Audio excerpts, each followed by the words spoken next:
What is the vibe out there in LA in the acting community about AI? Certainly as it pertains to what you're dealing with it, but then also to the sort of bigger questions of like, let's not all die. Yeah, I would say this. We are in a unique position as performers, all of us, because digital identity is our only source of income. If you take a carpenter's voice, they can still build. You take a lawyer's voice, they can still write a contract. You take a voiceover's voice, and they'll never act again. So what I'm saying is, I'm doing this for the 22-year-old woman with a voice like Whitney or Janet's, who shouldn't have some Hollywood deal take her voice away from her for $50,000. Because one day I want to buy front row seats, and I hope she's called by one name because she's that good. She deserves to have a career. So just know, out in the real world, and I call it the real world because it's way bigger than our humble union. If your doctor calls you to double up on your medication, but it's not your doctor. If you call to pick your kids up at school and the school releases them, but it's not you, we have a serious problem. I really want 320 million Americans to be able to look someone in the eye and say, my digital identity is mine. I demand consent. And I demand to find out what to do with it. That's what I want. And so in that different future, if we could just make sure that the robots don't kill us, don't tell me that's not impossible. Say, you are not allowed to have a company if your robots can kill us.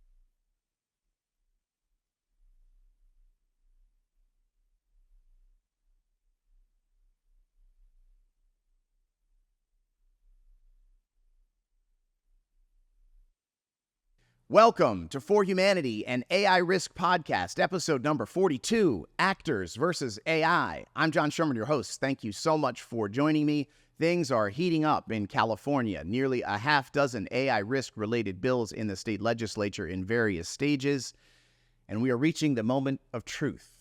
Will California lead the world defending humanity against uncontrolled AI, or will the big money tech interests prevail and the Russian roulette game for all of our lives continue unchecked?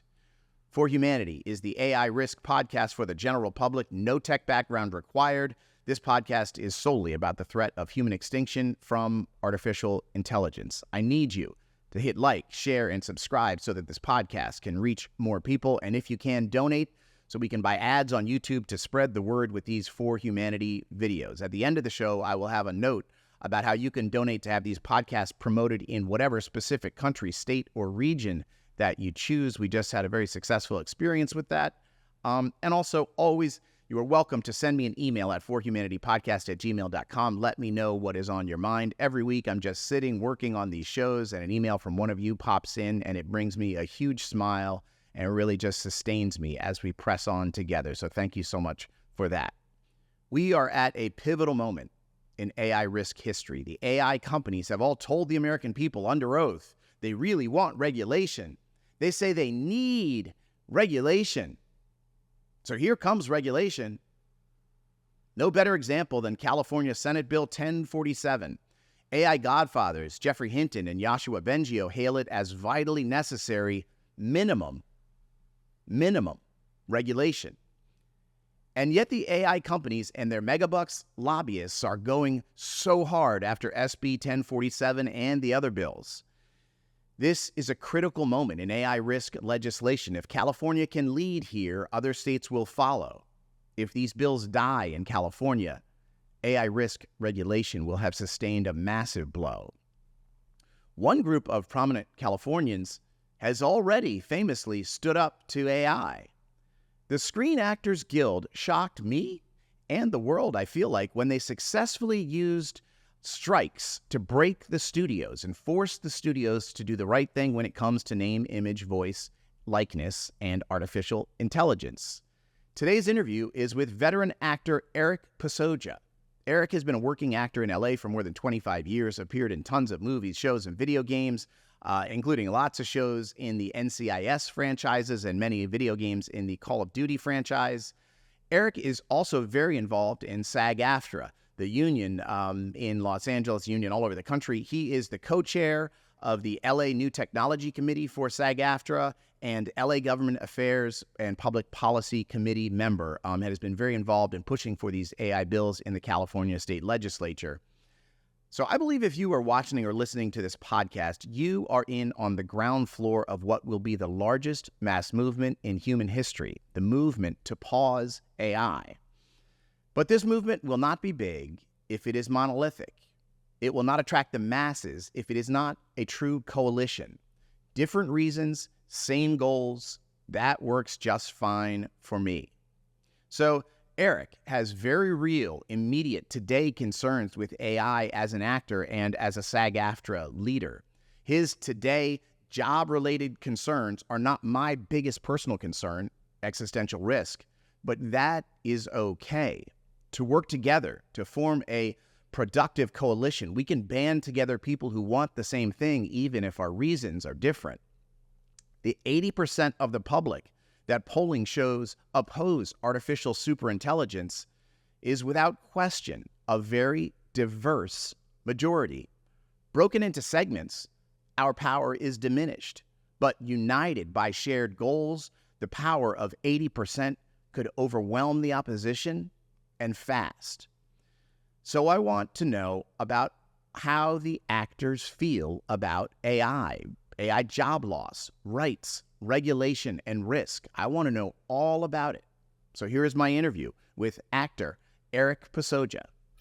Here I am, Hineni, as Moses said to God. Assume you're in lovely Los Angeles, California out there? I am. I'm here in lovely Lala. Just FYI, I have an AC on. Is it coming through? Or are we good? Nope. Sounds good. Right. Sounds good to me. You gotta love AI fixes dynamically integrated. I mean, if your AC is run by AI already, you're ahead of the game, I guess. No, I mean on your side, there's some filter probably that's getting rid of this audible fan that would be on my phone if I were recording. That is a great point, Erik. I absolutely use the Adobe Podcaster AI audio filter, and it is incredible. I've been doing video production for, good Lord, I've been in production for 16 years and then 12 years in news before that. So, always around shitty audio, and it is amazing the ability of this damn AI podcast filterator thing. You upload your file, it kicks it back down, and it is clean. I have a question. Amazing. How nerdy is our audience? Because we could talk about the new Adobe product that pushes a watermark all the way through to the viewer. We could so the audience is general public, is what is my purpose, is to communicate these ideas and concepts at a general public level. Got it.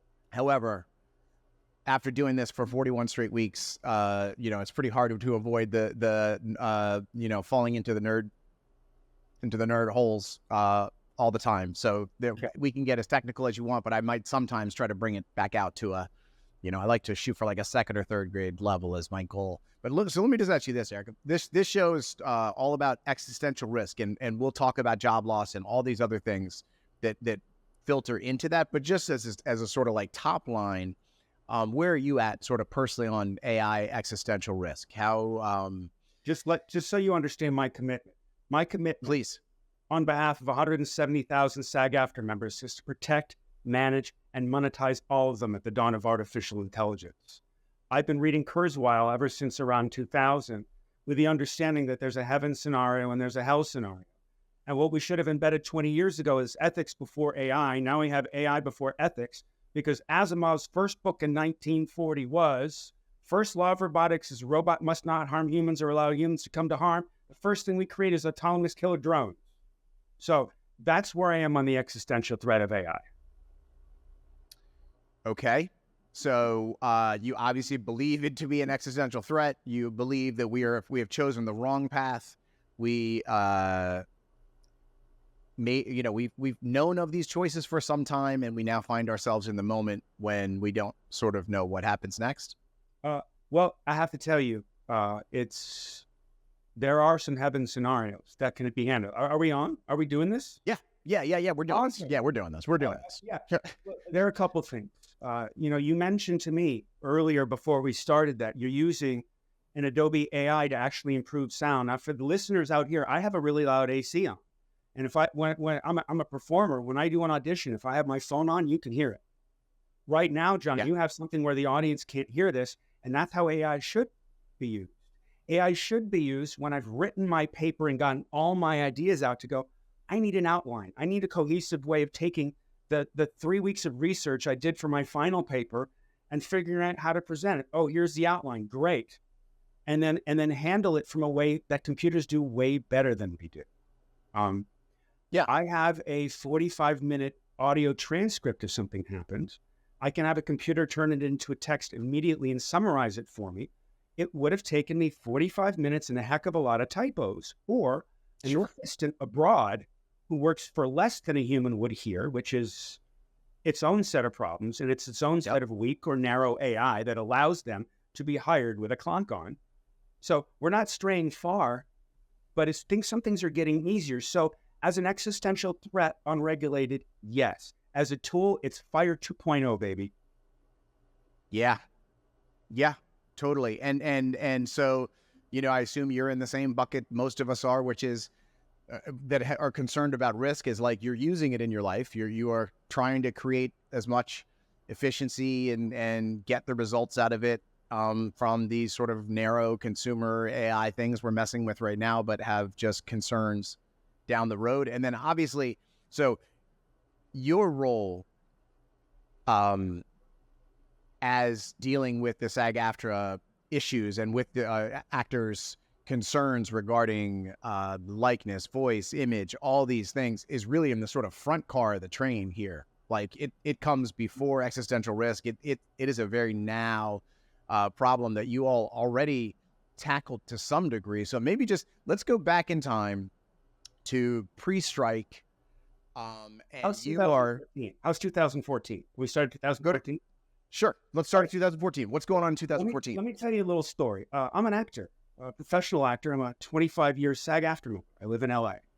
And I've done 16 major games, voiceover and performance capture. And in 2014, Activision hired me to do PCAP, performance capture, as a Belgian geneticist named Doc. It was a blockbuster game, Call of Duty Advanced Warfare. And after the game came out, which is about 6 months later after we wrapped, a friend called me and said, "Hey, Erik, my son just shot you." I said, "What?" It turns out Activision had also put my face on a different character that you can play for a monthly fee to fight other players. So if your kid played this game, my likeness was shooting at your children. And they would shoot back at me, blow me up, knock me off a cliff. It didn't have my informed consent or even additional compensation. And by the way, John, that year, Call of Duty grossed more than Taylor Swift's album 1989, Disney's Frozen, and Pixar's Frozen and Guardians of the Galaxy combined. All I got was my original session fit. So 2 years later, AI, at the dawn, the gaming companies refused to change, and so our union is forced to strike. Now note, Microsoft has bought Activision. So question is, who controls my data now?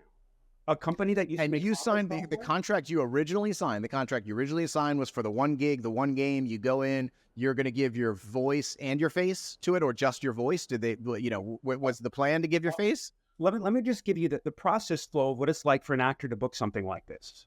Okay. It's a huge video game. They go, "Great, you're on set tomorrow. You're going down to this studio." I walk in, it's a studio where James Cameron shot Avatar. There are 54 cameras surrounding the ceiling. There are 50 techies walking. Not even camera equipment, because it's VR. I mean, plugging things in, and I'm standing with a 2-time Oscar winner. And they're dotting us all up, and they go, "All right, we're going to sign the contracts now." Okay, so I go through a contract, chung, everybody else is signing them, and I go through, and the interactive contract is a SAG standard contract. However, what the contract says, I'm not allowed to say under NDA, but essentially it's, we can do anything with your likeness, voice, movement, and biometric data that forever until the sun burns out. This is a mature audience's game, and you have no legal recourse. And I want you to know, I saw a recent version of that contract, and it's the same thing 10 years later. The word, I can't even believe this, DVD-ROM is still in that contract. So my point being, we are on strike because now, if you work for Interactive, you'll never work again because they're going to have your data. So we may have a long road to go with this, but as far as it affects labor, you must have informed consent, and we must establish what's called digital provenance. And digital provenance means like anything that's set up before you shoot is burned into your data, such that if your likeness, voice, performance capture, biometric data is used, it's branded so a reader can read it and say, oh, this was John's podcast, and this was done on this date, and it was shot at these GPS coordinates, and these are the producers, and if it gets used for anything else, something checks and says, send a red flag. So that's what I'm working on. Okay. And that is a technical possibility? That is technically achievable? Yes. With currently leverageable technology. Let me give you an example. Advanced digital watermarking. All right, let's say, imagine a QR code. Thing that, we take a picture of with our camera.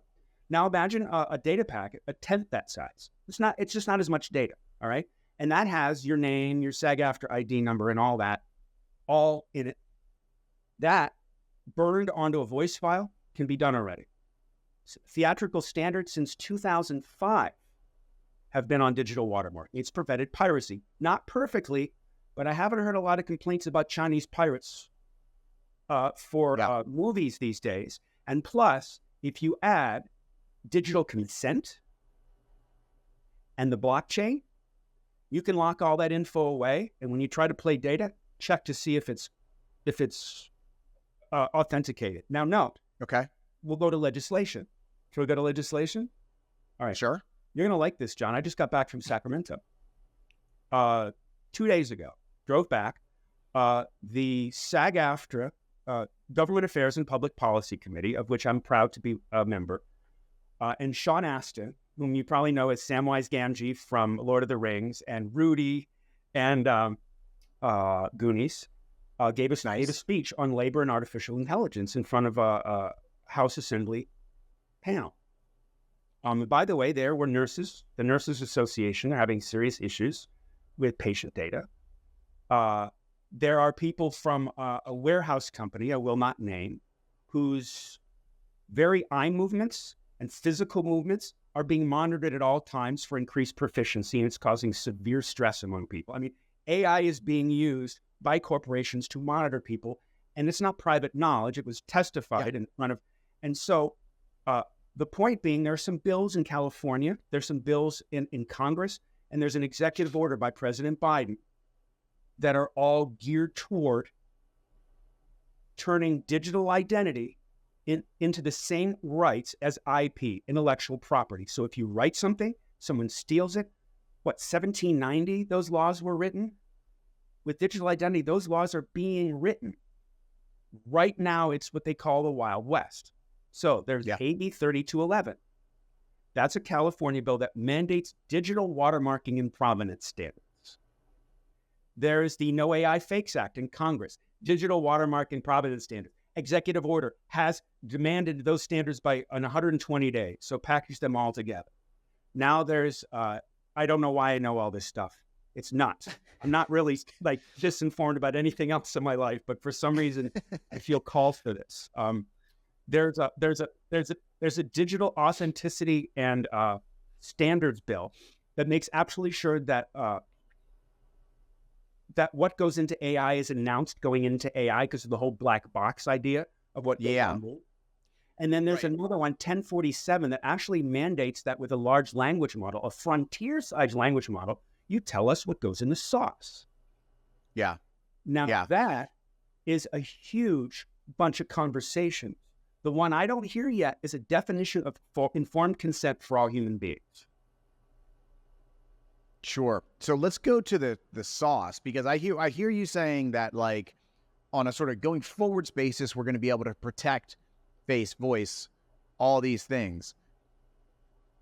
But they're going to train the model on everything that's ever been made on YouTube, every movie, every video ever. They've already done it.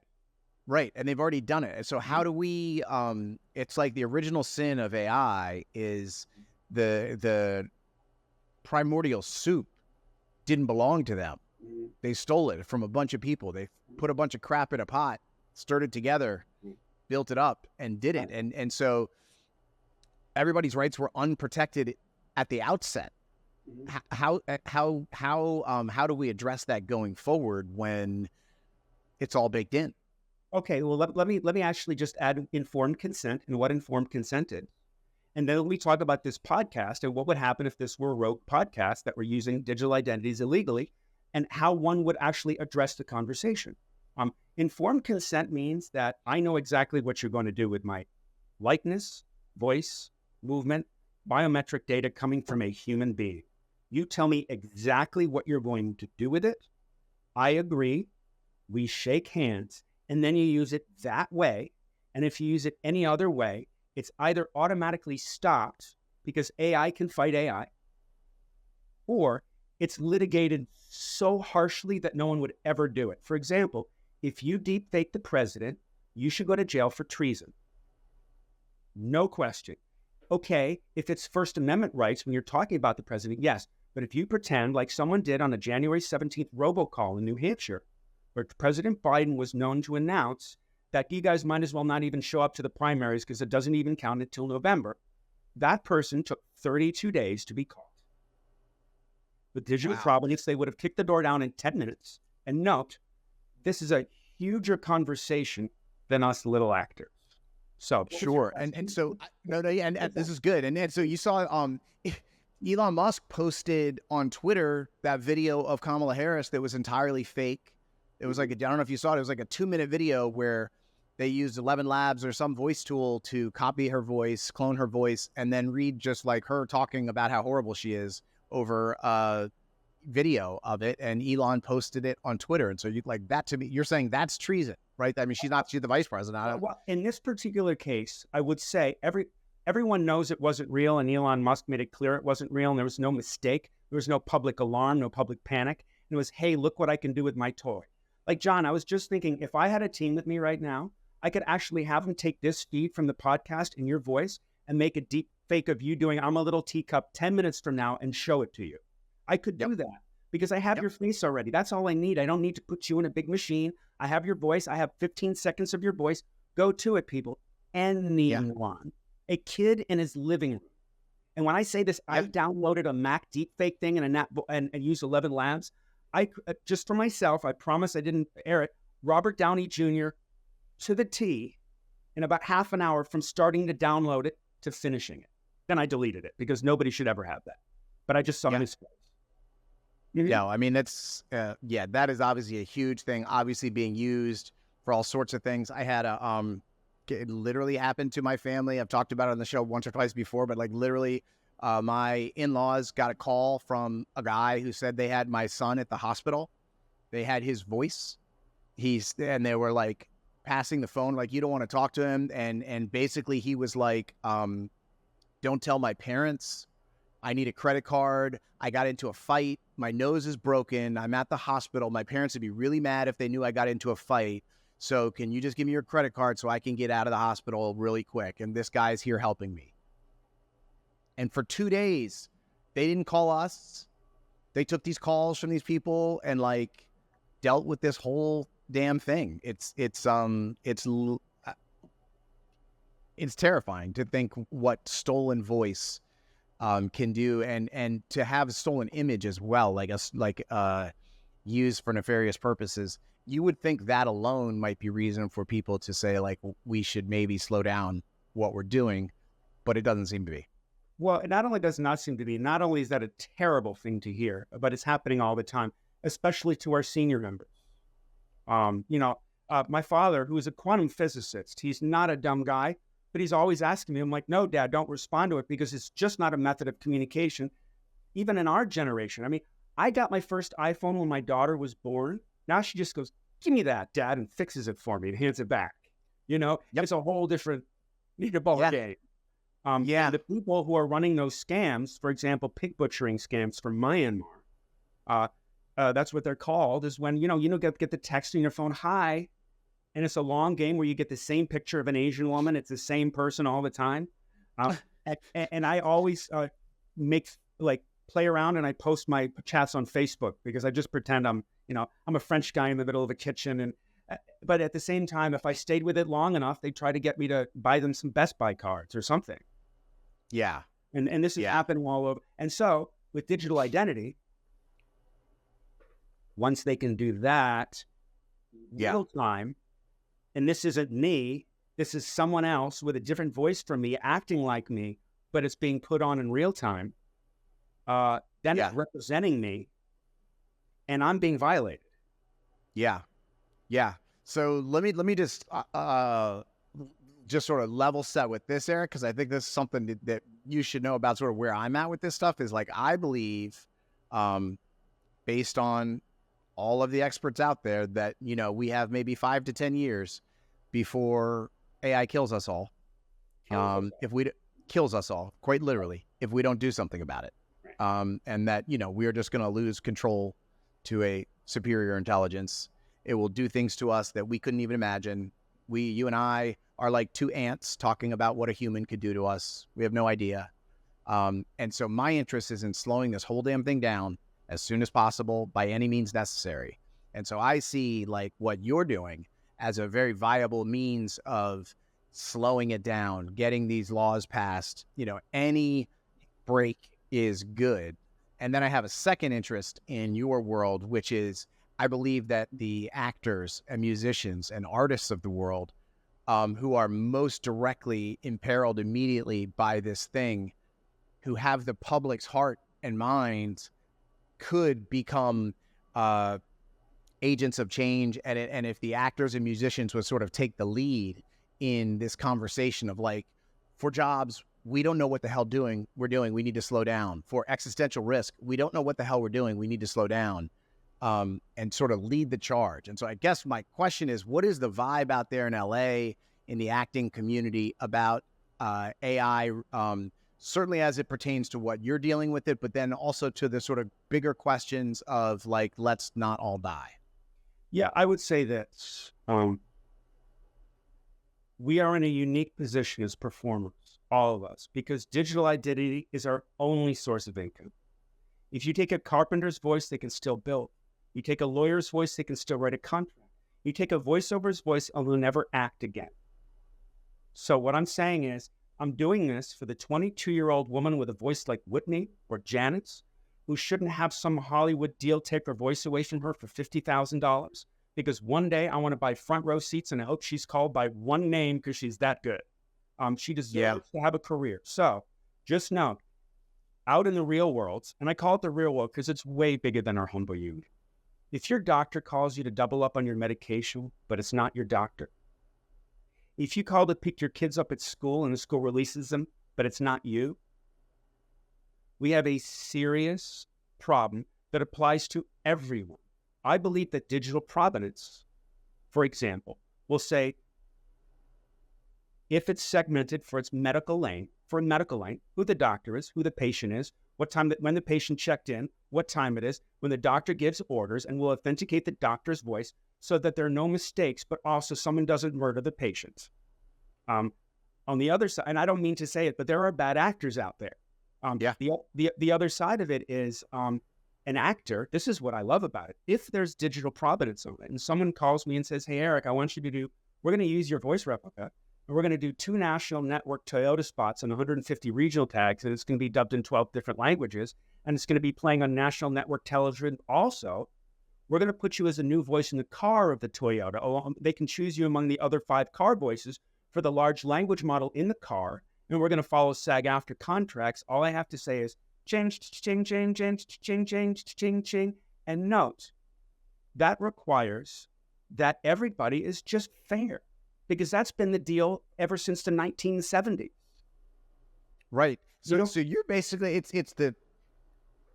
you're talking about the same idea, someone copying your voice, but it's a question of who owns it, who's compensated for it, who has rights to it. No. You know, if you're going to use my voice, I need to... It's not a question of who owns it. My digital identity is mine. It's mine. And it represents me. And I do not walk around representing shooting at your children. Just because a date goes well and you go home together, it doesn't mean you can do everything. Okay? And that's not a project you would have consented to. That is not... I would not have consented to that. In fact, my kids, they don't play those games. Now, note... I realize that I realize when you go into a video game, that's the kind of video game it is, but I wasn't hired to do that. Right. That's the thing. Yeah. I were hired to do that, I would have said no. And by the way, I've done 16 video games. If you've shot a Nazi in a video game, because I speak German, it might have been me. Now, note, I don't mind if you're shooting a Nazi, quite honestly. Sorry, Nazis, but it never gets old. Yeah. So what do you think's happening out there with all these bills? This is obviously very timely stuff that's happening. Do you feel like SAG-AFTRA is in a position to, get these wins rolled up? Like, what are we going to see? I'm glad you asked that question, because it was announced yesterday, or the day before yesterday, that the No Fakes Act is now official in U.S. Congress. Now, I want you to note, this is all a bipartisan conversation, because our last president doesn't want his brand ripped off more than anyone else, or less than anyone else. Everybody. There was a bill recently that Sean Astin mentioned in the labor meeting. I think it was Matt Gaetz and Senator Coons or something like that. Complete opposite sides of the fence are shaking hands and putting out a bill. The people who are against these bills are the tech companies, and I understand why. I mean, you don't want to stop progress.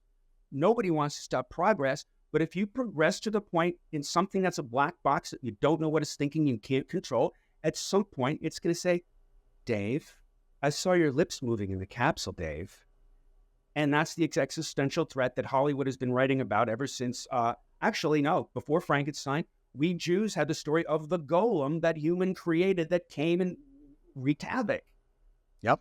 So the No Fakes Act is going to equate digital identity with IP, which means my digital identity is mine. And that sets the foundation of informed consent. That also sets, because if you're going to use my book, I have to give you permission to use it in a specific context. It's possible to let us use provenance so we can enforce it. What happens to that 2014 video game going forward from here? Will they compensate you going backwards? Will they rip you out of the game? Will they add a second nose to you to make you something different? I'm glad you asked that question. So let's pretend this were a rogue podcast. Where does your podcast air? Where can people see your podcast? YouTube, Apple, Spotify. Okay, great. I'll use Apple as a great example. Apple brags about its privacy. Apple even says we have Apple Intelligence, meaning that all your personal data is going to remain on the chip in your phone, in the neural chip in your phone. And by the way, only the newest iPhone 5s and 15s and up will have it. And your photos and everything, you'll be able to say, I had a picture with my daughter like 5 years ago. Do you have it? And I said, here are all the pictures with your daughter. Like, it will know, but it won't send it out. Even if it's done by OpenAI, anything that goes out is in the Apple ecosystem. Now let me ask you, if you stole this podcast and it were not watermarked properly with federal standards, and you were using my digital identity unfairly, for which I did not give consent, and you tried to play it through an Apple player in 5 years, what do you think would happen? I don't know. Ideally, it wouldn't be allowed to play, and I would get flagged. Yeah. It would get flagged because the Apple player itself, who is committed to privacy, has read the digital provenance on your podcast, has recognized my face, and notes that I didn't give you permission to play it. So if you were rogue, by the way, you have my permission to show this to everyone, and now you have it on video. Unfortunately, this is my digital replica.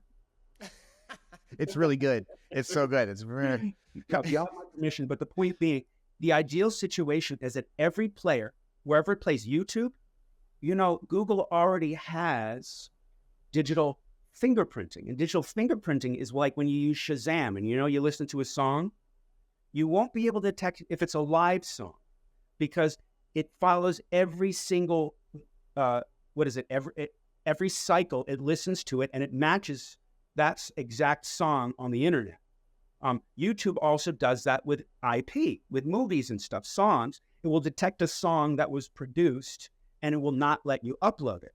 It's going to get better and better. And, Google will eventually have to integrate a player that says John's podcast, John decided he wanted to move to someone that pays him more, and it's no longer allowed to be played on YouTube. Just because it's on your hard drive doesn't mean you get to play John's podcast. Wow. And so you can go rogue all you want, but you're going to have to do it to a very small audience. Yeah. On a platform that all the pirates look at. You're not going to be able to steal my face and make $1 billion off it. Sure, sure. Does SAG-AFTRA have a position on, say, pause AI, or just the general, like the sort of the overall progress of frontier AI capabilities? Is SAG-AFTRA at all involved in that, or is it a more narrower this image? I'll say a couple of things. First of all, I have to speak for myself as a private citizen, even as a co-chair of the LA New Technology Committee at SAG-AFTRA. I'm just speaking as a private citizen. Sure. And my answers may not be accurate for our union, so I just want to make that disclaimer because I really care about our union and want to do the right thing. What I do know is this: we're very, very concerned about protecting our members because it's in our mission statement. And the reason we went on strike against the film and television companies, and the reason we're on strike against Interactive, is because we've been exploited. And note that our brother and sister unions have also. IATSE was also there at the labor meeting, and they had plenty to say. And by the way, for those of you who don't know, movies, if you look at the credits, movies are made by hundreds, sometimes thousands of people. Every person that does your makeup, every person that does your hair, the Teamsters who drive you around, the sound people, these are all people who actually get residuals. I don't know if Teamsters get residuals. IATSE does, toward their health plan when our media is played. So if our media is played without being monetized, the director loses the money, the writer loses the money, the actor loses the money, and the entire crew loses that money. And it's not to some pirate, it's to a studio. So the conversation is that with our union. And second of all, we recognize that no matter what contracts we work out with companies that are not negotiating good faith, the federal government supersedes them, and the federal government will do what it can to protect our citizens, because if you don't protect our citizens, we don't have a country. And when you say protect our citizens, it means that if a deepfake commands a drone to shoot at a civilian population, all of a sudden we're being attacked by someone foreign or domestic. And that can't happen. And this is how far digital identity goes. If you're a general, you have security clearance, and nothing lower than that security clearance should make that order. And that needs to be checked digitally. And then double checked by a human. And it needs to be flagged if something is messed up. And then an agency with their own AI needs to get on top of it. Do you have any concerns that whatever technical protections humans build in now, that as AI gets smarter, smart as a human, smarter than a human, way smarter than a human, that all those protections, a bad actor could get your watermark out, get your copy made, get your thing done, that we would be outgunned in this fight, and someone using that bigger gun could do whatever they want? Okay, how about this? Let's all take a deep breath. Come on, everyone here, I'm going to answer a question. Let's all take a deep breath. Ready? That's good. We should do that on the show more. That's good. The only thing that'll be left on this planet is a cockroach that looks like a robot. Okay? Maybe that's what it's going to be. You know what? We humans must all come to terms with our own mortality. But know that while we're still playing the basketball game, even if we're down 93-12, we don't just sit around, okay, totally. I'm afraid. We get up. We deal with the situation. We go, I'm not doing this for myself. I'm doing this for the 22-year-old singer. And it doesn't matter, because this is the biggest thing I've ever done, John. And I've been on television. I've been in films. And that isn't even big. The person who cures cancer will be way bigger. I am a humble entertainer. And I'm telling you, this is for you guys. This is for humanity, which is what this podcast is about. Yeah. Now, totally. One last thing related to this. If I could shut it down now, I would. I just go, God, kids, Silicon Valley kids, put your toys down. You got a smart computer. It's really helped me organize some speeches. Guys, Europe, Singapore, China, Russia, we are going to come out with a code of ethics that is like our genocide ethics. That enshrined in stone. And says, a computer must never allow a human to come back. Read Asimov, people. And then go down from there. And by the way, this has been created. There are organizations that have created these codes of ethics.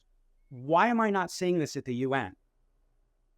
I think that, right. I agree with all that stuff. Although I feel obligated to point out, from all the sort of technical experts that I've heard from, Asimov's rules are impossible under our current technology, right? So the idea in his books. Yeah. What is I remember one robot, he kept doing a circle because he was conflicted between two laws. But by the way, Freud was wrong. But look at all the psychologists after Freud who have helped people because what he unearthed. Asimov may have been a scientist, but he was a science fiction novelist. But science fiction is always a vision of what humanity might experience in a different future. And so in that different future, if we could just make sure that the robots don't kill us, don't tell me that's not impossible. Say, you are not allowed to have a company if your robots can kill us. And we literally have the heads of all the companies, Sam Altman, Dario Amodei, Demis Hassabis, all of them openly admit that their technology has the potential to end all life on Earth, that they don't know how to control it, that they don't understand how it works, and that they spend all their time and money making it stronger, not safer. Right, and that's why AB 1047 was created in the great state of California, which regulates Silicon Valley. It says, what's in the sauce? Let's go back to it. If you're going to dump something into a large language model, we need to know what it is. The New York Times didn't know what it was and realized that there are about 1 million articles stolen, and they're suing, and the New York Times is not known to drop their lawsuits. And I love that lawsuit. My favorite thing about that lawsuit is the literal remedy they request is the destruction of the LLM model, of the large language model, like the destruction of the model. That's it. You can't fix it. You can't pull the soup apart. You can't fix the soup. You just throw the whole damn thing in the trash. Yes. Now, so for me, I would start over and say all that large language models have to be crushed, and we can rebuild them once the ethics are baked in. When I say consenting, prime directive is, and by the way, we must actually have some compassion, because if we say your prime, what do we call it? Prime directive is to serve humanity. If they become human-like and actually suffer, I'm going to be zen about it and say, you know what? That's what Asimov was partly about. Bicentennial Man is a person who was the first human who started out as a robot, and it was a real exploration of like, no, there is a higher form of life, and if we create that, we have to honor that, but not if it kills us. Yeah. I mean, it is, this whole thing is this big, right? First, there was cold, dark Earth, nothing on it, no life. Then green things, pink things running around, biological life. Now, digital life. Yeah. That big a change. And by the way, it's emerging. I mean, I'm noticing that you're wearing earphones. I mean, you are now being enhanced. By the way, Apple goggles, if you haven't done the demo, everybody, just put them on and recognize that when Apple comes out with glasses like this that are AR and VR, you're going to be able to walk around and see your footprints where you're supposed to walk. You're going to see the names of stores, people you know, if they have their devices. You're going to be, that's John. I remember their name now. And it's going to be a whole different world. Ads that are going to be basically from your stolen privacy data are going to be dynamically generated on a green wall over there. And it's going to be, oh, you bought shoes yesterday? Well, here are 3 different kinds of shoes. If you don't think we're going there, just understand that in the Apple goggles, you can make Netflix go on a 100-inch screen in front of you. So I ask you, is that interactive or streaming? Yeah. So I dance between those distinctions all the time. It's crazy. Yeah, exactly. So here's the point. You're not going to be able to shut down a $100 billion company. It's not going to happen unless you cut the knees out from under them, which is what legislation is trying to do. If not, what Sam Altman has to do is he has to go up in front of everybody and show us why we can trust him. Just let us know, because there's a lot of talk about trust, which is the foundation of society. I trust that if the light says green and I go, someone's not going to slam into my car. We cannot have a ruly society without trust. Without trust, what we have is metal detectors in every store. We have guards making sure people don't steal things. And we also have police who have dedicated their lives to saving humanity, that a few police have destroyed the trust of all the great cops who run the other direction when danger happens. We need to know we can trust the people building our AIs, and if not, we need to get rid of them. Have you seen any indication from the people building our AIs that we can trust them at all?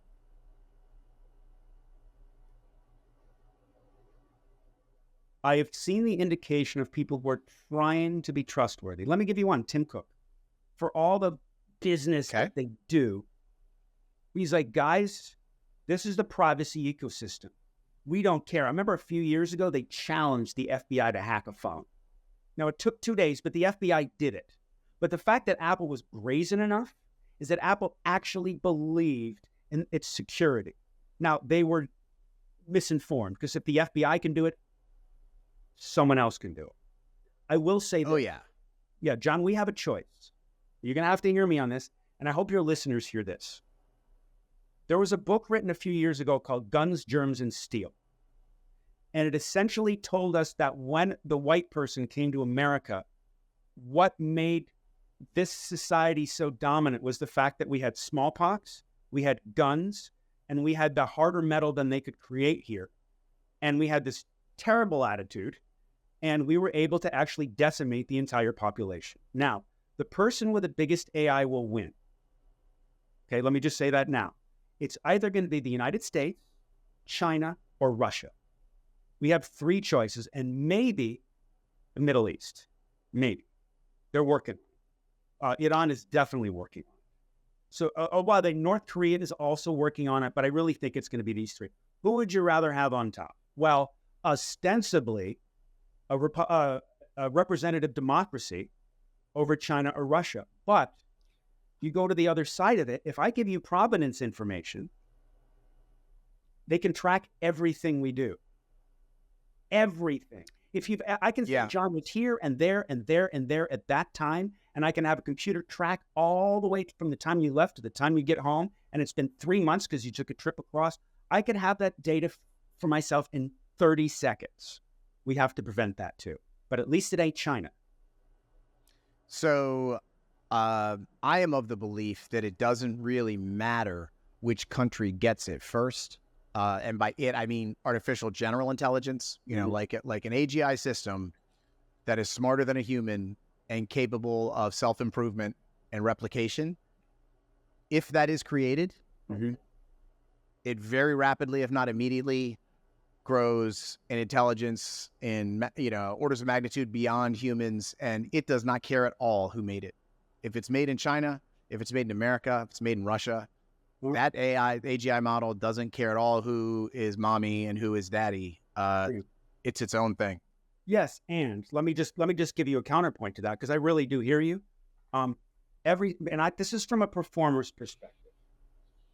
A lot of people are concerned about being replaced in my business. I would say the background performer and the dubbing artist are the 2 jobs that are going to go pretty quickly. And if we don't fight really hard, the stunt performer. If you're a background performer, you can put any face on a dude with a suit, and you're a dude with a suit in the background. Okay? Yep. What's going to be really hard is to replace me when I'm doing the fireplace scene in Extremities and someone's poking with a stick and putting bleach in my eyes because I'm behaving like an animal. I'm scared. I don't know if I'm going to live. And I challenge any AI. Yeah. At this point or any future point. And you know why? It's because they don't have 6 things that we have. Sight, really, smell, taste, touch, hearing, and a survival instinct. Now, no, the reason we all went around the fire was to tell stories and help each other survive. How do you kill the animal? How do you pick the berries? What should you eat? What shouldn't you eat? And that is the foundation of our entertainment. Computers can't do that because they don't need to survive through their 5 senses, which is the only way they survive, aside from this great brain and these autonomous mechanisms. That said, if you tell a computer to survive, I agree with you. It's going to kill us all. And also, if you teach it paranoia, if you teach it survival and paranoia, I don't even know that these things need to be taught independently. Like there's an AI safety researcher named Steve Alejandro who talks about an example of an AI chess player. And it's like, you just want it to go play chess, right? You just want it to go play chess. I want it to go be the best chess player in the world. So it's an AGI on the open internet. It can go anywhere and do whatever it wants. The first thing it says to itself is, I'd be better at chess if I had more compute power. So it begs, borrows, and steals compute power on the open internet, getting all this compute power. Then it says, if I had some money, I could buy more compute power. Breaking in, finding, holes in different networks breaking through, stealing money. Human discovers that this is happening. Human says, oh shit, it's stealing money and compute. We need to shut this thing down. It's not doing what I wanted it to do. System says it's smarter than us. It can anticipate our move. And it's like, oh, it wants to shut me down. But if it shuts me down, I can't play chess and win at chess. And I'm supposed to be the best chess player in the world. So now all of a sudden, we're at odds. We're coming for the power button. It knows we're coming for the power button. It's vastly superior to us in intelligence and capability. That's a very bad place for humans to be. And all we did was wanted to make a chess player. Yeah. Now, my goal is that now think of it like this. Let's say there are 10 commandments for computers. Just let's give it a conscience that's binary. All right. I don't know what those 10 commandments are, but let's say there was a system of ethics. And let's say, by the way, I grew up in the Jewish tradition. Those 10 commandments are pretty important, even to Reformed Jews like me. Orthodox Jews, there are 613 for some reason. But one thing I can say about Jews is like, it's ridiculous. We will talk about a commandment. What does not kill mean? Can I not kill an animal? Can I not kill if someone's killing me? And there are rabbis who talk about all these passages. So let's say our greatest legal minds and our greatest AI minds made the 10 AI commandments a bill of rights for AI, which government is talking about in, I think it's the No Fakes Act. Okay. So once that's done, the 11th thing is, oh, I'm going to go to the shop to work now, which means when I go to work, I'm not going to steal. I'm not going to kill. I'm not going to sleep with a woman who's not my wife in my store. I'm going to follow all those 10 commandments. And by the way, even to save my store, I'm not going to murder someone. Okay? So that's how a computer has to function. The 11th thing should be playing chess. So compute power, I need more compute power. Great. You know what? I realize that if I take more compute power, there's going to be less compute power. And we have something about compute power in our 10 commandments. I'm just making this up. Yeah. It goes, I have to negotiate. By the way, our union works like this. It drives me nuts. I have to talk to so-and-so who needs to talk to so-and-so. But can I get more compute power? No, you can't, because we need you to stay within your guardrails. And it's binary, not like fuzzy people talking to each other. It's yes or no. Right. I'm for all these ideas. I just don't believe that they are technical realities in the world we're living in. And so it's like, we're flying on an airplane with no landing gear. And we are all the passengers trying to figure out how to make landing gear of the shit that's on this plane. You got a laptop. I got a protein bar. The guy behind us has a bag of juicy fruit, and we got to make wheels that will land the plane. Yeah. So what I'm saying, and I think what you're saying, John, to all our listeners out there, help us. Go to protectdigitalidentity.org. Now, I want to tell you what I do not believe in complaining about something unless I plan on doing something. Sure. First thing we're doing, all performers out there, we're almost done writing an open letter. And this letter says that performers must be protected and it's supporting bills. The second part of this is we're making sure that digital consent and provenance information are part of it, such that you do not get deepfaked. And by the way, we need someone who is on our environment and how much energy this is all using to create AI. And we need someone to help the company that's creating chips that run by light that use 1/millionth of the power to get busy and invest in that sort of technology. We need Gen Y. We need Gen Z. We need people to go into businesses that are actually sustainable AI practices. And we need to fight for legislation. Like we did civil rights at this point, like women have fought for legislation. Yeah, absolutely. And by the way, bipartisan. There were plenty of people on the right side who recognize that deepfake pornography is not okay. Deepfake child pornography is not okay. And Elvis, by the way, it's called the Elvis Bill in Nashville. It's the first piece of digital identity legislation in history, was passed by country music, the reddest state, the reddest governor, and yet they recognize how important digital identity is. So yes, we may all die, but am I going to sit around and say, oh, man, I'm going to die? No, right. No, I loved it. I love the basketball game. You're down 93-12. Get your ass back on the court. Yeah, make it 14. Then you make it 16. Exactly. No, I don't know where people sit on the fence politically, and this is not a political conversation, but yeah, totally. I try to stay out of it. My friend sent me betting odds a month ago on who would be president. Now, just so you know, Biden was significantly down. And when you say betting odds, I mean people in Vegas. Yeah. Go on. Yeah. Now, the Democratic Party was like, no, I don't know. Look, Kamala comes. Do you think those betting odds have changed? Now, that is 100% enthusiasm, same platform. We have two progressives. We have a Trump, very strong group of people who are sort of in the same place they were a month ago, but the other party has changed completely. We need that. Totally. What I love about that is it's a stunning example of how fast change can happen. Like, you know, whatever assumptions and expectations you have about the immediate future, we are living in a time of rapid change. And, you know, any bets you're placing on what's going to happen probably needs some more consideration, because it is don't bother. I just don't know. Don't bother. Ray Kurzweil wrote a great book called The Singularity is Near. I'm a big fan. I love Ben Goertzel. I've had a conversation with him. He's one of the big AI nerds, singularity.net. Yeah.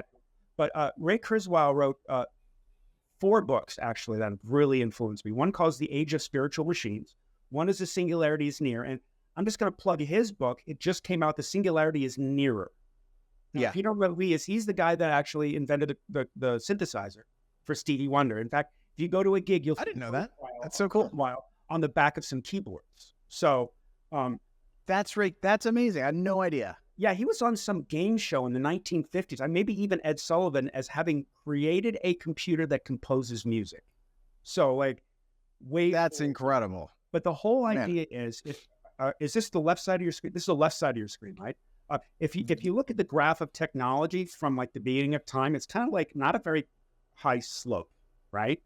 Even through the Middle Ages and Dark Ages, the Renaissance, we hit 1900, and we're hitting this exponential graph, which looks like a linear graph at the beginning. Right here, they call it the elbow point. Right here, is when computers reach human intelligence. Now, once that happens, computers are going to be building computers, and computers are going to be building robots, which are building computers. And by the way, if you are in the tech investment area, now is a good time to buy while the dip. If you think the singularity is not going to happen, it means that you think humanity is going to be extinct and you shouldn't bother anyway, because it's going to happen. And to your point, John, we can't predict what's going to happen. There's no way. There's no prediction. Yeah.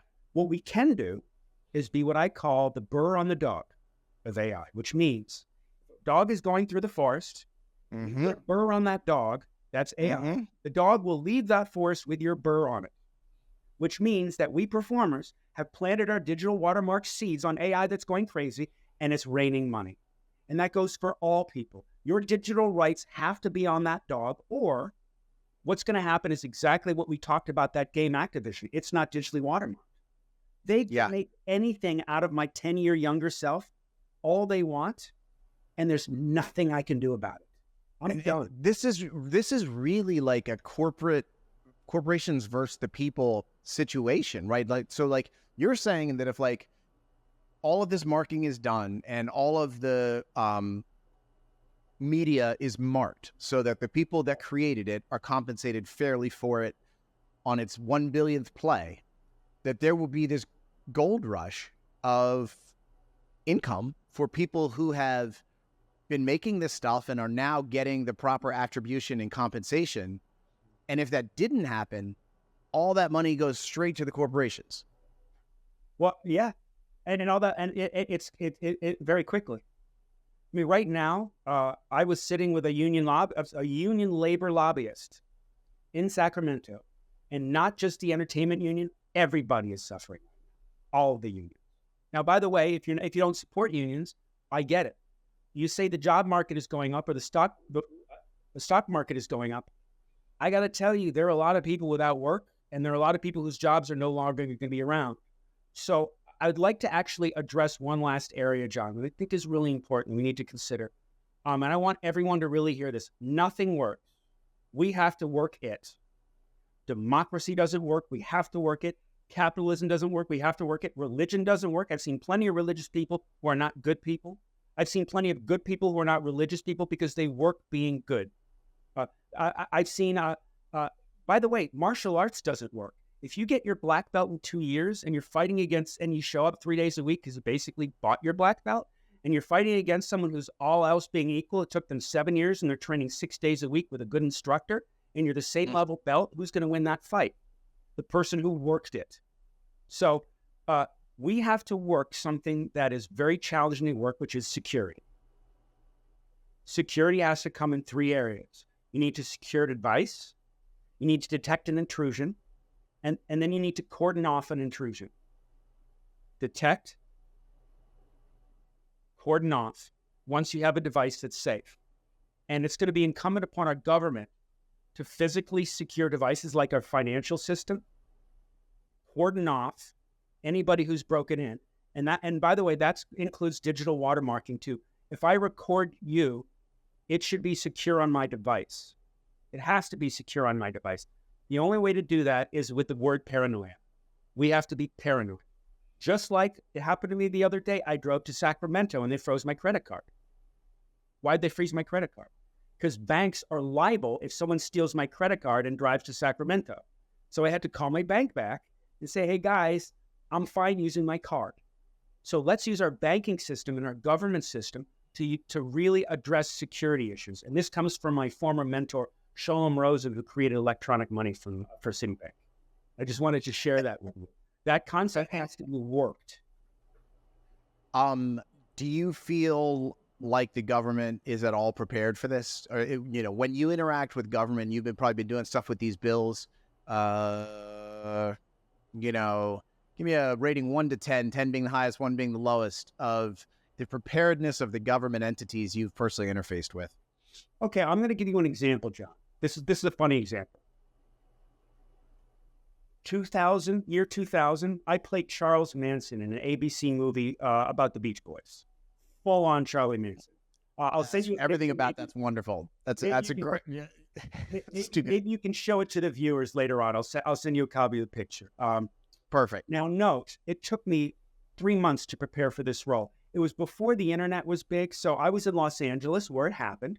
I went to the Central Library, which had all sorts of old newspaper clippings. There was a place called Kim's Video, if anyone's from LA and remember it.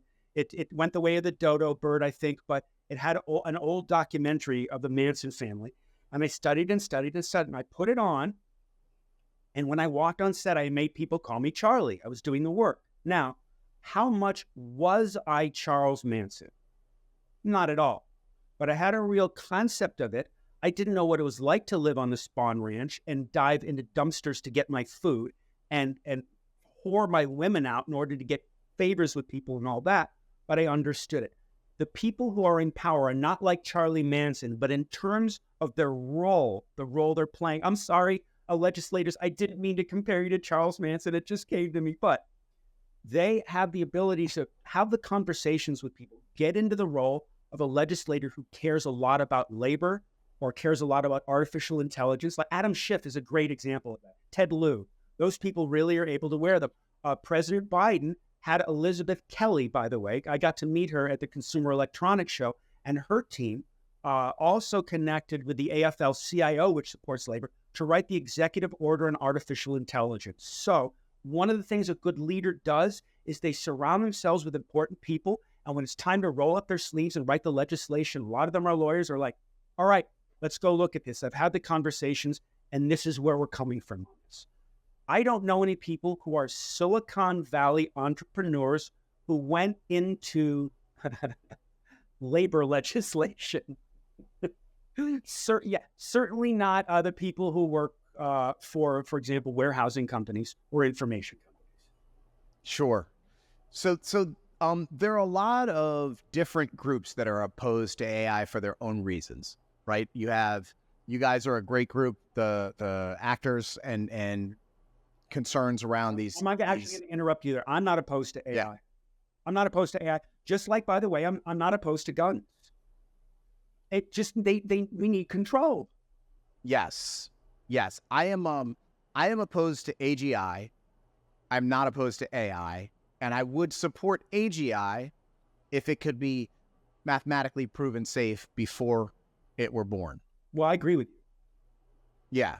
So in this world, the question is, how can the different camps of people with their different concerns unite to form something greater than the sum of the parts? That you have, the sort of people who are concerned about existential risk coming together with the actors who are concerned about likeness, voice, those issues coming together, maybe with people who are religious and concerned about, creating a digital god, the different sort of varied interests. It feels to me like everyone is doing their own thing, spread out. And so there is no sort of combined power. No one has been able to harness these different parts and unite them. Is that a possibility? Like if someone said at the SAG-AFTRA meeting, here's John or whoever who's going to talk for 15 minutes about existential risk from AI, and how would that go? Would the actors be like, that really freaked me out, I don't want to talk about that, which is the normal human reaction? Would they say, that dovetails nicely with, or at least these people could dovetail nicely with our momentum and the direction we're going in? How do we take these different camps and rope them into something that's more powerful than spread out camps? You got about 7 or 8 more hours for this podcast. It's all I talk about. I will say this. I also want the listener and you to understand that SAG-AFTRA is a labor union. It's got staff and it's got governance, and it's a 50s bureaucracy. And so one of the issues are, in terms of, this is all our committee talks about. I mean, when I got back from Sacramento, one of my committee members, James Croak, said, let's collect legislation like Pokemon, which, the whole idea is like we're all in this together. I have a conversation with other member, Susan Spano, tomorrow about what happened in Sacramento and how the No Fakes Act is going to deal with consent, because she's the head of our digital consent work group. So our humble little committee in LA is doing some of this work. We have people on the other side, like our executive director, Duncan Crabtree Ireland, our chief counsel, Jeff Bennett and Kerry Einertson, and that side of it, dealing with it, actually working with legislators. We have lobbyists both in Washington and in California, and they're working it to make sure that, these things are negotiated and handled. It's all we talk about. And by the way, this is only our lane. If you look at truckers, if you look at the Teamsters, they're worried that automatic vehicles are going to destroy their living. Now, we can't solve it for the Teamsters, but you know what? We can start showing up for the Teamsters more, because it's the same problem. Hell yes. And the nurses, hell yes. And the workers in warehouses who are getting injured because of repetitive stress, because if they don't work fast enough, they get a little buzz on whatever device they're wearing that they need to increase their productivity. It reminds me of a chicken pecking itself to death in a cage. Now imagine the propaganda that has to happen at the warehousing company to get a person to think that they like their job. With that thing on their belt. And that's today. Buzzing them. That's not even like 5 years in the future. I mean, what you did, that factory you described is basically like a factory farm of humans. That's what I likened it to, yes. That's what I thought when I heard it testified in legislation. I can also send you a link to the whole testimony so you can understand the labor angle. So has SAG-AFTRA or you or anybody sort of interfaced with Pause AI and that whole organization? Because I definitely think that like some sort of coming together would be impactful for both. Yes, I'm sure you know Heather Ashley Boyer. I know the name. She's a member of our committee, Los Angeles New Technology, also the Government Affairs and Public Policy Committee, and I believe she's also involved with Pause AI. Matthew Tabor is a part of our legislative work group, and he's part of our PAC. Remember, digitalidentity.org. This conversation, I eat, sleep, and breathe this when I'm not on screen. I'm shooting something in a couple of weeks, but other than that, like I'm a volunteer, by the way. Yeah, I'm me too. My job. And the fact is, I really, really care about our next generation. Me too. I care about the young performer. I care that the young performer, if they get exploited, it's a mutual exploitation. I think that is certainly super important, and for me, it is all about the young people. Like I said, I'm dropping off my kids at college next week for their freshman year. Me too. Boy-girl twins. Are you? Wow. Wow. Where are you going? I got one drop off in Boulder and one in Austin. One, University of San Francisco. Amazing. Oh, yeah. That's nice. Sophomore, but Yeah. I didn't drive her up last year. So for me, it's my freshman year taking her. Nice. Yeah, that's Nice. Boulder. I used to do comedy. I performed twice there. Nice. Nice. Yeah. Boulder great. And then Austin's going to be great. I'm really excited for it. But like, so they're going into school for 4 years. I come in here on Saturdays and do this thing all the time because I really want them to have like a life when they get out. And I literally mean like air in their lungs and a place to walk where there are other humans and we're all still here. And I have grave concerns about that. And so, you know, that is where all this comes from for me. And I wonder in a union of disparate groups where there are different concerns, does this concern, the weight of this concern, the end of all tomorrows, is it too much for people to bear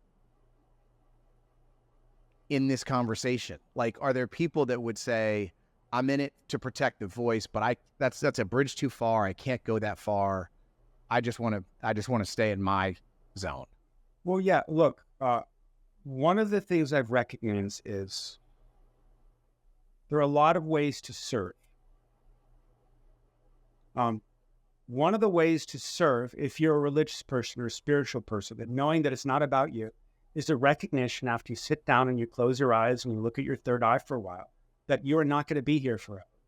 And by the way, if AI does hit a singularity soon, and they can figure out how to take nanobots and clear out your coronary arteries, we may have a much longer lifespan. And that's, this is a whole other side of what they call the heaven scenario.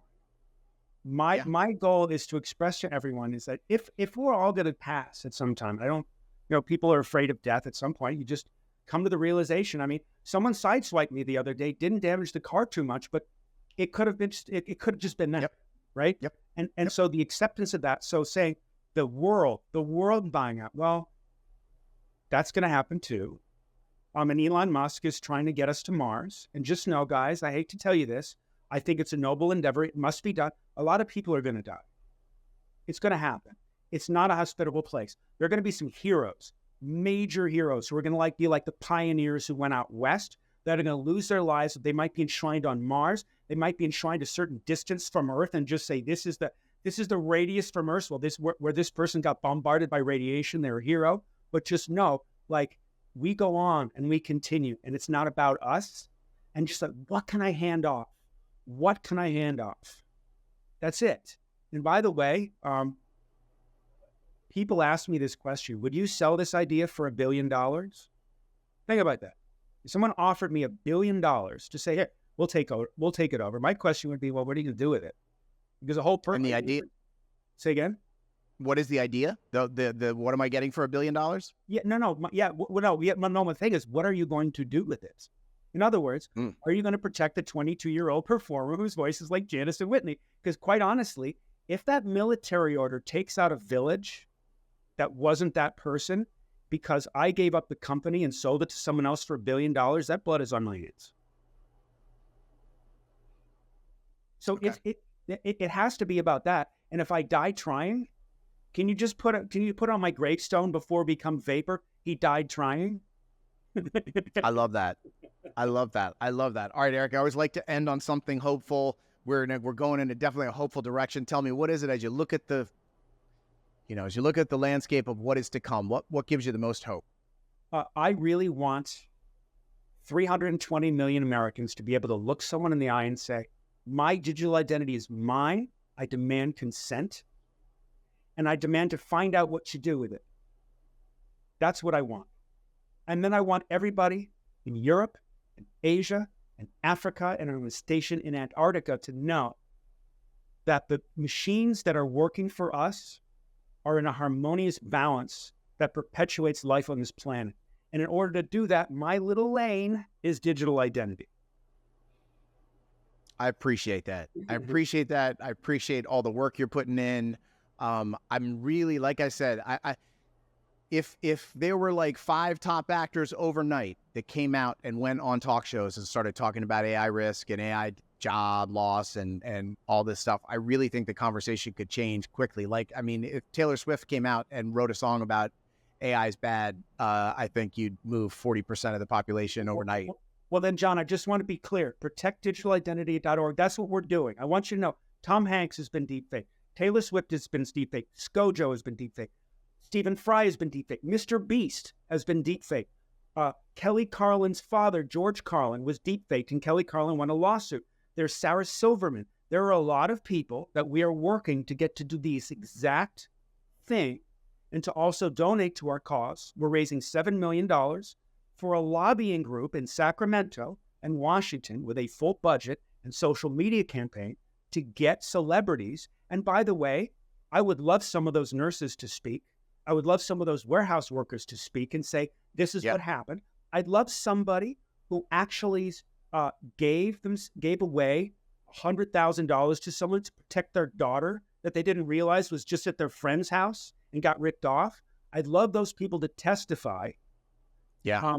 The last thing I want to say is, right before I testified for something the other day, someone came in and did an anti-Semitism bill. And I didn't know this would happen. So it was to protect people from anti-Semitism. Yeah. 150 of my Jewish people showed up and testified one at a time. I'm crying before I go up. And I want you to know, if there are digital identity bills going on in your state, show up. Even if you can only say, my name is John. I'm from Providence, Rhode Island. I'm a school teacher, and I support Bill 9732. Thank you. If 500 people show up, when that bill is being heard, your representatives will have to listen. There's probably not a lot of people that have been in like state legislatures and seen how it happens. I covered the Maryland state legislature as a reporter for a couple of years. Like, you'd be amazed how few people it takes to turn things around. You know, like 50 people in a room, in a Senate hearing room, changes that room. 100 people really changes that room. 200 people where their backs on walls, and the lawmakers start to get real paying attention. 5,000 people. We're trying to do this in Nashville, by the way, for the signing of Elvis. It didn't happen, but having the entire legislative plaza in Nashville full of people, with Taylor Swift speaking, with 500 people crowded outside that room and people lined up. Yeah. By the way, it was unanimously approved. So if we didn't have to fight that battle, but even if it is, let your legislator know. And I would seriously, I'm going to Washington, just so you know. We're going to Washington when this bill comes out, and we're going to actually do everything we can for it. Awesome. Erik, I wish you all the luck, the strength, the fortitude as you move forward. And, you know, let's stay in touch. I think that you all hold a big piece of this puzzle, and I'm so excited that you are engaged and involved and excited to see where it leads. Thank you, John. I really appreciate your time. What happens in California with these bills is critically important. Not to be overdramatic, but what happens in the California state legislature in the next few weeks is very important to the future of all of humanity. Many experts have short timelines, and we may not get a second chance to fix mistakes we make, like bungling this bill. The fate of SB 1047 is supposed to be decided by the end of the month, but even then, Governor Gavin Newsom has to sign it, and already the big tech interests are working hard to get Governor Newsom to veto the bill. Just recently, 8 members of the U.S. Congress, including Nancy Pelosi, all from California, came out in opposition to the bill.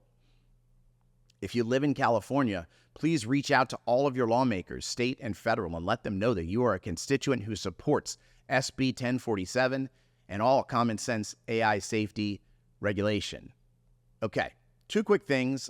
We recently ran a campaign in France for a donor on one specific episode number 38, France versus AGI, and we were able to get more than 25,000 views just in the country of France for a $500 donation.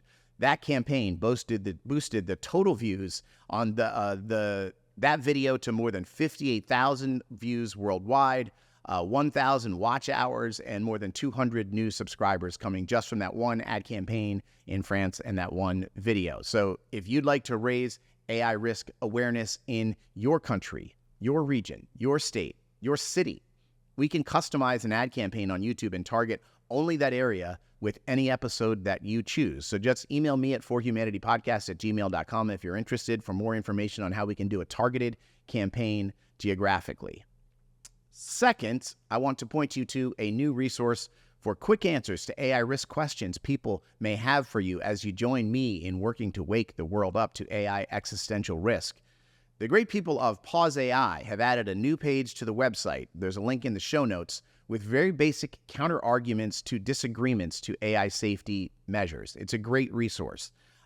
We all need to get better every day at making this case, making these arguments to our neighbors and friends. Simple is always better.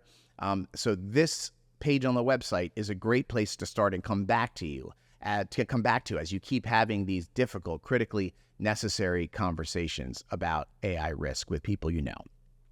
Okay. For those new to the show, in 2024, we do not know how long we have to live, so we live every day like it could be our last, and we end every show with what we call a celebration of life, just something that makes us thrilled to be alive. For today's celebration, acting. Erik Passoja has a long career working on dozens of shows and movies. We're going to get a little sample of his acting in our celebration of life this week. The first scene is with the legendary David Caruso on CSI, and then the next scene is from a movie called Some Kind of Beautiful, where Erik is starring alongside Pierce Brosnan. Please enjoy.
A life in entertainment seems like a pretty damn cool life to me. I look forward to further collaboration with Erik and his SAG-AFTRA team. We share the same goal: slow this AI madness way the hell down. Just that simple. Okay, friends, please remember, AI risk is not somebody else's problem. It's yours, and it is mine. Quoting Margaret Mead, never doubt that a small group of thoughtful, committed citizens can change the world. Indeed, it is the only thing that ever has. That's you and me again. Okay? We're going to do this. For humanity, I'm John Sherman. I'll see you right back here next week.